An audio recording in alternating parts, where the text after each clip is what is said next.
Most unusual deaths in human history, Part 1.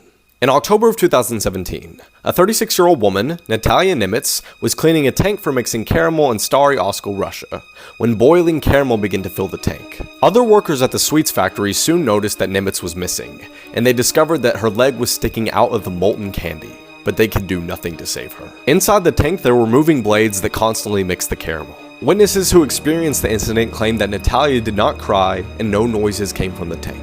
The tank had to be drained before the body could be removed, and authorities claimed that she passed out due to the high temperatures in the room and fell into the tank. The factory even tried to cover up the incident and fired anyone who spoke about it in public.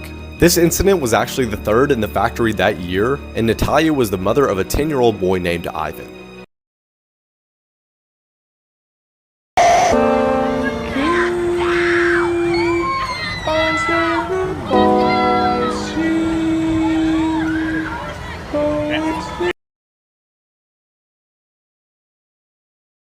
Scariest deep sea creatures you've never heard of. The deep sea zombie worm, these guys are terrifying because what they do is they find decomposing carcasses, spew burning hot acid onto the bones, burrow in there and suck up the marrow dry. Straight out of a horror movie is now the fang tooth. These things have teeth so long and sharp that they can't even close their mouth all the way. There's more proof that God has abandoned us in the deep ocean. This is called the black swallower. These things have razor sharp teeth and their stomachs stretch so big they're able to swallow things 10 times their size. Here's one that literally died from swallowing something too big. That's disgusting. This is called the big fin squid. It looks like Satan and it's absolutely terrifying and was just recently discovered. This is the giant isopod. Their favorite food is decomposing flesh, and they're also related to the roly-polies you find in your backyard. This is called the six-gill shark. They get to 20 feet long. They are absolutely fucking terrifying, and here's one eating a decomposing carcass outside a submarine. This is called the lizardfish, or also Satan's puppy. It looks like this. It's a bunch of razor-sharp teeth and actually has lizard-like scales. Terrifying. Normal-looking photos that have a disturbing backstory, Part 11. The girl wearing the veil is Elizabeth Smart, who was kidnapped for 9 months by the man on the far right. This photo was taken at a party the kidnapper crashed with Elizabeth, and she was forced to wear this veil at all times to keep her from being recognized in public. While this photo may seem like a bunch of astronauts hanging out at the pool and having a great time, it's actually the crew of Apollo 1. They died inside the capsule on the left, unable to escape the fire. This is Chernobyl elephant's foot, a massive radiation from the reactor core meltdown. If you hang around it for too long, it becomes deadly, but not nearly as much as in 1986. It's so deadly that they had to use a set of mirrors to take this photograph. This photo was just taken after LBJ became president following the assassination of John F. Kennedy. In the front, you'll see Jackie Kennedy grieving her husband's death. LBJ turned toward his lifelong friend, Texas Congressman Albert Thomas, who gave him a wink and a smile. Here's why you should never go camping without a weapon. 19-year-old Olga Moskalivyova was camping near a river in Russia with her stepfather Igor when a mother bear attacked them. Seconds later, the 500-pound brown bear broke Igor's neck and smashed his skull. Olga attempted to run, but only got about 200 feet before the bear grabbed her leg and forced her to the ground. Olga was able to make 3 calls to her mother while the bear and its 3 cubs were eating her. In the first call, Olga screamed, "Mom, the bear is eating me. It's agony. Please help." At first, the mother thought she was joking, but then she heard the horror in Olga's voice and the sounds of bears growling and chewing. The mother called the police and begged them to rush to the river, while her calls with her daughter were cut off 3 times as she could only helplessly listen to her cries for mercy. In her last call, an hour after the first, Olga said to her mother, "Mom, it's not hurting anymore. I don't feel the pain. Please forgive me for everything. I love you so much." The call then cut off, and that was the last thing Olga's mother ever heard from her daughter. Dong, I know you can hear me. Open up the door. I only wanna play a little. Ding dong, you can't keep me waiting. It's already too late for you to try and run away. I see you through the window.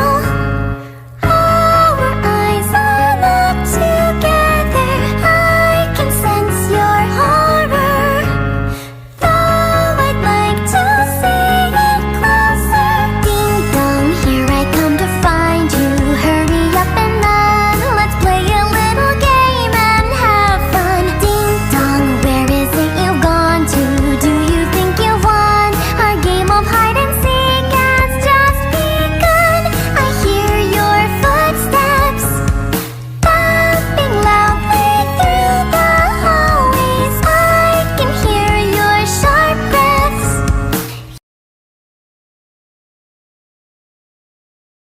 Normal looking photos that have a disturbing backstory, part 1. This photo shows the Russian ambassador to Turkey, Andrei Karlov, who's doing a conference at an art gallery. The man standing behind him is about to assassinate him. This photo was found on the camera of 2 vacationers who were swept away by the 2004 tsunami, which claimed the lives of over 240,000 people. The man who took the photograph of this bear is Darsh Patel, a 22-year-old who went hiking with some friends. Shortly after taking it, he was killed by the same bear. This picture was taken by the crew of a ship who saw this 11-year-old girl floating on a disintegrating float. Her whole family was murdered on a sailboat by the hired captain who left her to drown on the sinking boat. She drifted for 4 days with no food, no water, and sunlight beating on her skin. When the captain heard she survived, he killed himself. This is a true horrifying story, part 25. Warning, this is not a joke. The information that's going to be shared is dangerous and life-threatening. Do not, under any circumstance, commit the actions that will be narrated. This is the world's most dangerous book ever. Shams al-Ma'arif. This book was written by Ahmad al-Buni in the 17th century. But technically, the author of this book is not a human being. I never did and will never read this book. And this is your second warning. Do not read this book. Ahmad al-Buni practiced black magic, and he was in contact with the most powerful jinns and demons before he passed away. The jinns were the authors of this book. The elder generations, like our moms and dads, have heard about this book, and they were warned by it. There are thousands of horrifying stories of people who read this book. Shams al-Ma'arif explains everything about black magic, how to get in touch with the world of jinns, how to marry a jinn, and the sacrifices you have to do for the devil, and much more. Unfortunately, this book can be easily found online. One day, a Saudi Arabian man that read hundreds of books for a living decided to read this book specifically out of interest and love for all books, without fearing the consequences behind it. He reached the chapter that teaches readers how to get married to a female jinn. He laughed about it. He tried the ritual to experiment it. The first night after finishing the whole book and completing the marriage ritual, he felt someone breathing next to his face. And on the second night, he felt a hand touching his feet. And on the third night, he heard her voice. The man was officially locked in a marriage with a demon. 5 years go by. He met a normal, beautiful woman that he fell in love with, and they both decided to get married. A week before the wedding day, the bride, the bride's parents, and the groom's parents all pass and die in 3 different car crashes. These are the consequences behind this book. And it's also known from many stories of people that have died from reading the first few pages. If you don't finish reading the book, you will get killed. All my stories, all of them, are true incidents that happened one time only. But this book is a product that is permanently available online. I beg you, do not go anywhere near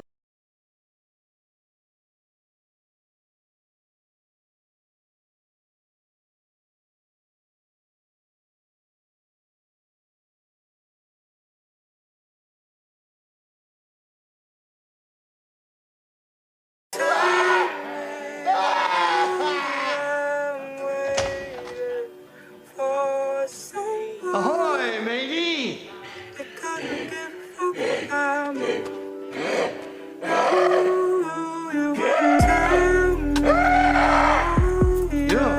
It occurs to me that if you are to fulfill your destiny, if you are to be a true walrus, well,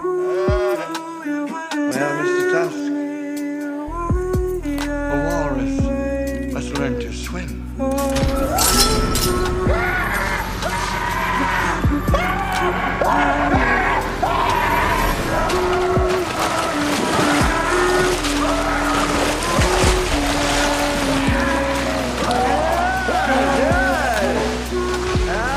Show me how the fishies swim!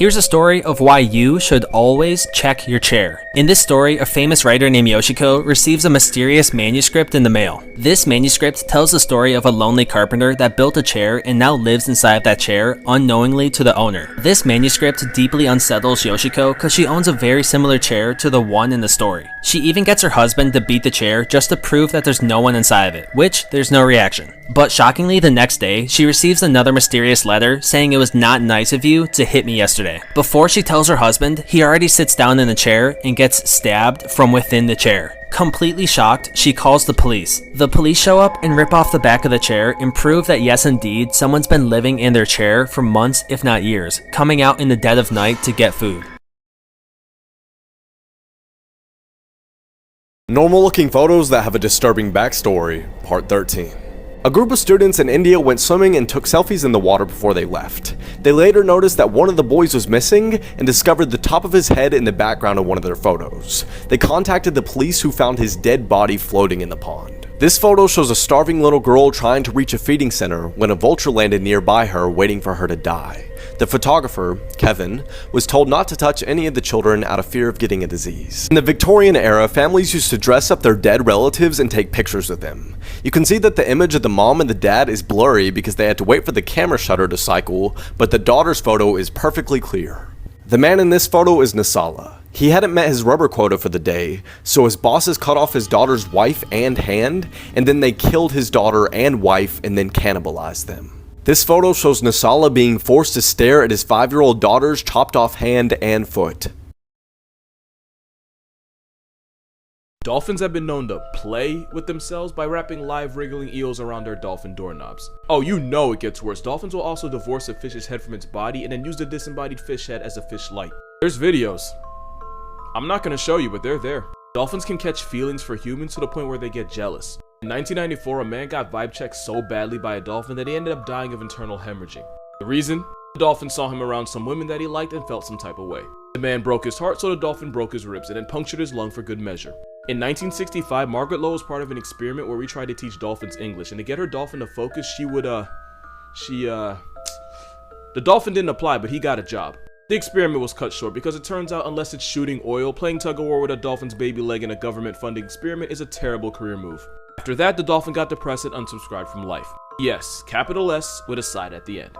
Workers at a Florida research center smiled as they watched a bunch of dolphins play volleyball, and then stopped smiling when they realized they were just smacking around a baby shark, to the point where they had to go in and rescue it. Male dolphins will form gangs, kidnap a female, and hold her hostage, and then proceed to run through her like a track meet in violent choo-choo parties that can last weeks. And these water Weinsteins will tail smack her to keep her in line. If she tries to escape, they'll just chase her down. Dolphins only exist to serve the will of Satan. Say what you will about sharks, but Jaws would never.